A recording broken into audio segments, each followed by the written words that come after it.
Hello everybody, welcome back to another watercolor tutorial. I am using my new watercolor set today. If you haven't seen the video where I kind of reviewed this set, I would encourage you to check it out because I was really amazed by it. I didn't have high expectations, but I guess using the same $30 palette for 3 years will do that to you. So we're going to be using this new guy today because I love it.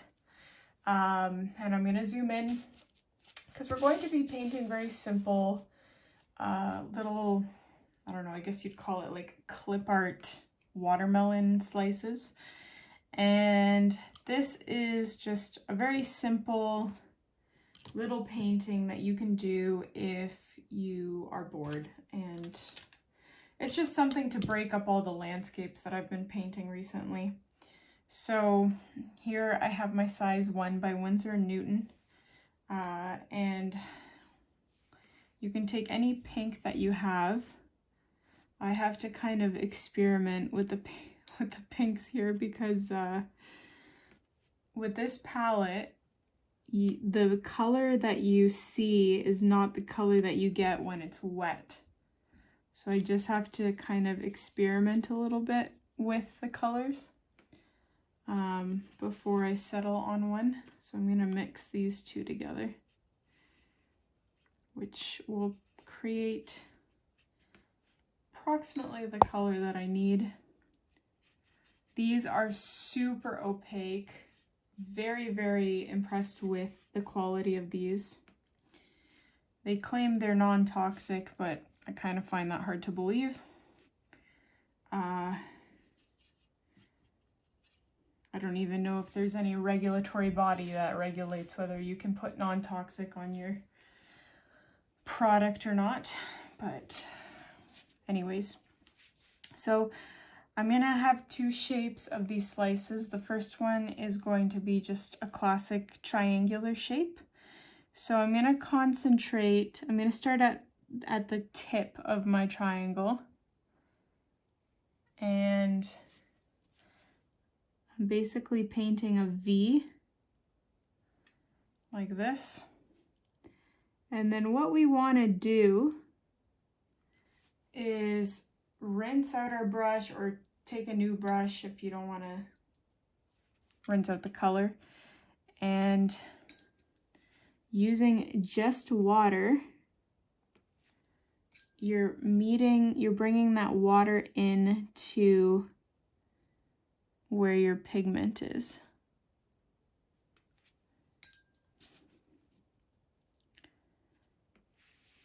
We want to fade that color out and try to keep it, you know, as straight of a triangle as possible, unless the knife that you use to cut your watermelon slices is angled or something. So, and we are tapering off, you know, on this nice concave shape like that. So I'm happy with that, I think. And the great thing about this is we don't have to wait for that to dry, because we're just gonna leave a little white gap, because there is like a little white gap in a real watermelon. So I'm gonna pick up like a green of some sorts. I already have green on my palette, so I think I'm just going to, actually no, I'm not going to use that one. I'm going to pick up a lighter green, because then we're going to add stripes. So being mindful to leave a very tiny white gap.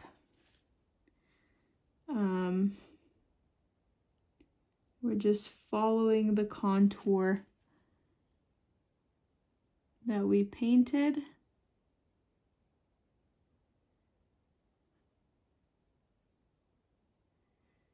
Like so. I'm going to make it a little bit thicker.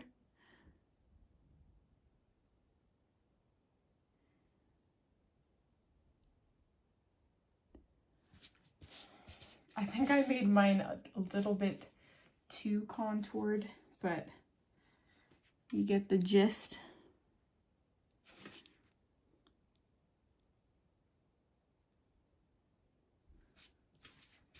There we go. I'm gonna wait a tiny bit of time for that to dry because I don't want it to, like, we're gonna add darker stripes in there, so, but I don't want them to spread out and then just take over the entire thing. So I'm gonna wait for it to dry a tiny bit. But while we are waiting for it to dry, I'm gonna switch to a smaller brush. I'm using my quadruple zero detail brush. I'm gonna pick up some black. Even if the pink is still a little bit wet, that's okay. And we're just gonna add as many little dots as you want for the seeds. Just like that. And you know what? I'm impatient, so I'm going in with that darker color now. So I'm gonna just outline the outer edge with that darker color. And then I'm going to go in. I still want it to be a tiny bit wet, like I want it to spread out a little bit. And I'm just adding those classic stripes that you see on a watermelon husk. Just like that. So it's super, super simple watermelon. Now I'm gonna do another shape. Actually, before I do the other shape, I'm gonna do this shape again, but I'm going to do something slightly different that is going to make it look 3D rather than just flat. So pick up your color once again. This is so opaque that I'm trying to water it down a little bit just to make sure that I get the color that I want. So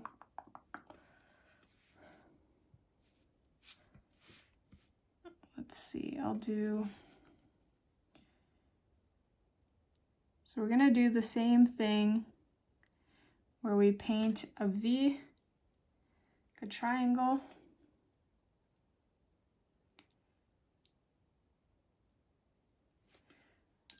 and I'm rinsing my brush and then dragging that color out. And you can rinse your brush in between as many times as you want to make sure that you're getting the pink that you want. And I'm gonna try not to make mine as, what would you call it? Concave. I think it's gonna be a bit of a flatter angle this time.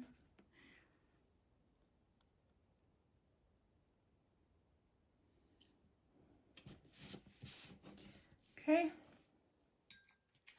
And what we're gonna do differently this time is I'm taking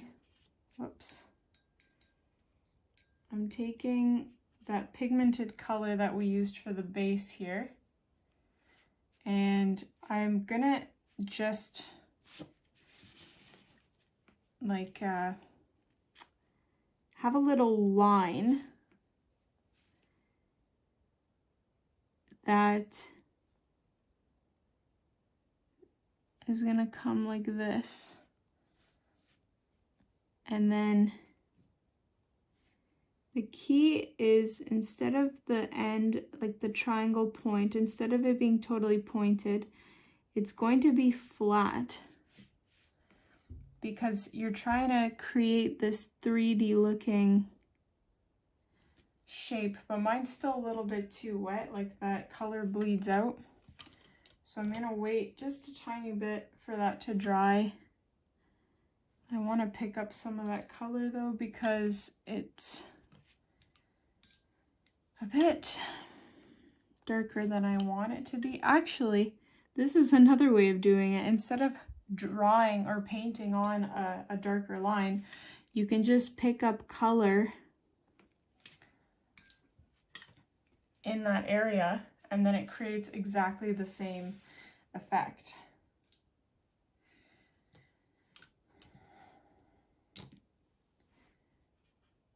But I'm gonna paint it on anyway. Just like that. I hope that makes sense. I hope my explanation made sense.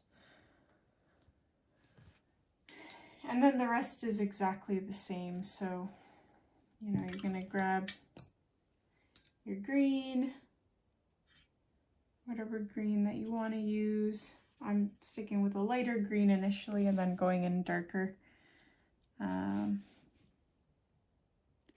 Making sure to leave that little white gap.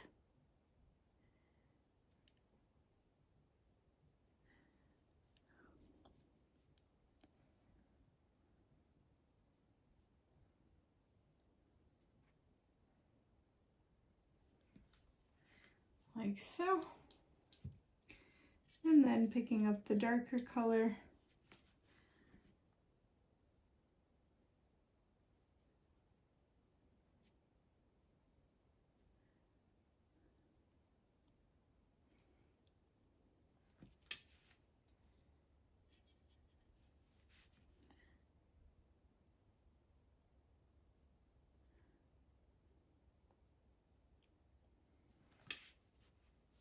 There we go.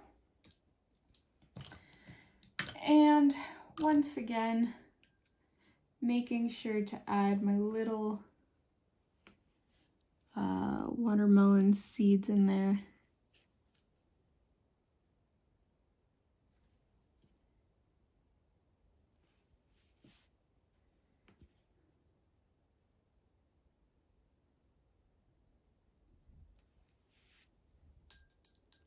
Okay, so the last shape I'm going to paint, it's, by the way, just the same process over and over again. You're just changing the shape of the slice. It's going to be more of like a half cut watermelon. So I'm going to paint on my dark side is going to be a long flat side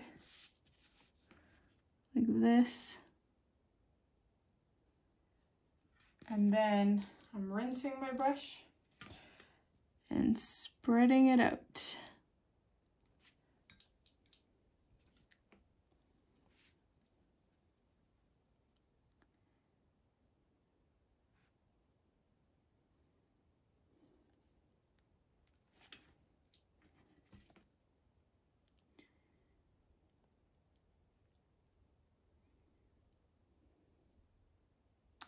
And you can experiment with shapes and whatnot.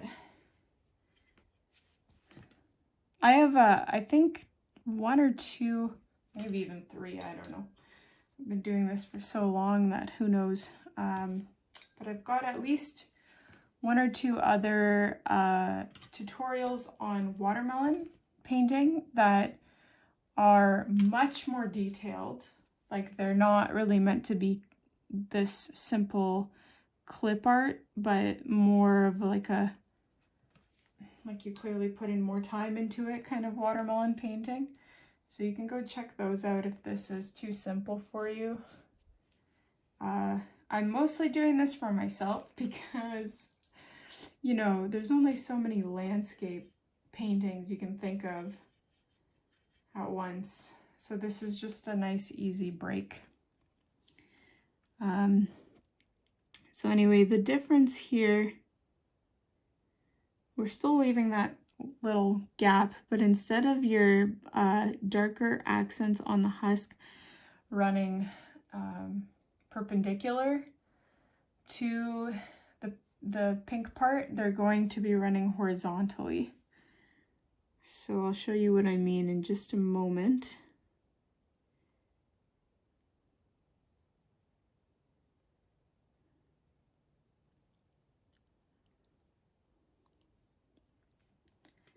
And I'm making this one a little bit thicker just so I can actually show the horizontal lines.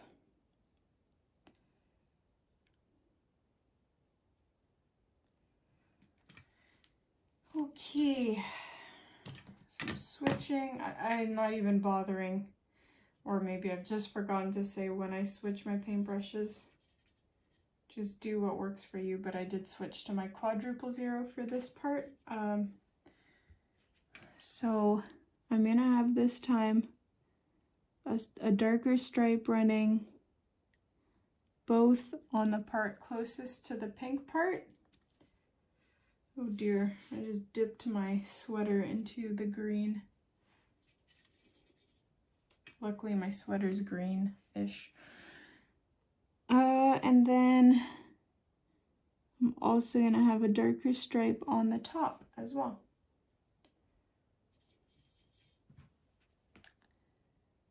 Oops.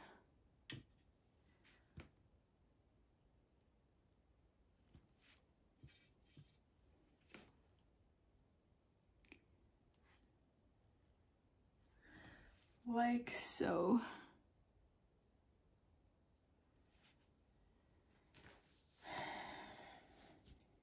All right, and hopefully that pink part is dry enough, because I'm going to pick up some black and just drop a few seeds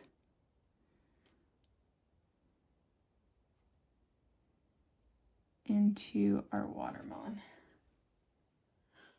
Okay, I think that's my favorite one, actually. But that is basically it. I hope you guys enjoyed this quick and fun little watermelon clip art painting. If you enjoyed this one, please give it a thumbs up. Comment down below what you'd like to see in the future, and I will see you in the next tutorial.